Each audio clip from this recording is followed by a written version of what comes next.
because we have a couple of horses on site, there's always a readily available source of manure here. And we do tend to keep the piles fairly clear here. So they're scooped up probably within a week. So I know anything that's here is not too old. I'll put these in the bucket. Now this stuff is probably a couple days old, I would say. It's not super fresh. If I was to find some that was super fresh, I would put it on tarp or something and let it dry out some more.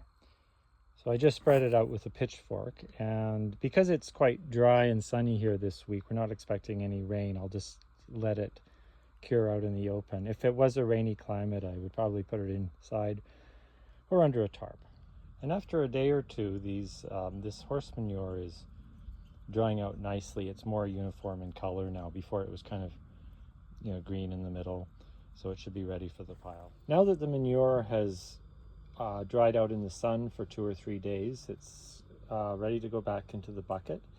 And it's, assuming I'm not going to make a pile in the next day or two, it can be stored as is in a dry place. So I'm going to put it against a shed and throw a tarp over it. The horses here are also healthy. They're not fed any deworming agents. They don't seem to have parasites. I did test some of the compost earlier this year that was quite fresh, and I couldn't find any parasitic organisms or anything to worry too much about. And horses being herbivores, it's a good source.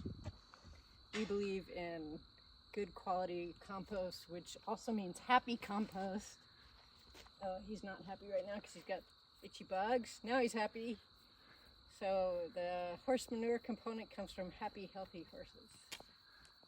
And no dewormers, and they have all this territory to graze on, so. Ecologically restored property, natural forage. Yeah, no artificial dewormers, no worms actually. Great. So this manure I'm going to estimate to be about 25:1 carbon to nitrogen ratio. I know that horse manure isn't as high in nitrogen as something like chicken manure. I've noticed the piles with more horse manure don't heat up as quickly, so I'm going to go with that average value for horse manure that is fairly fresh.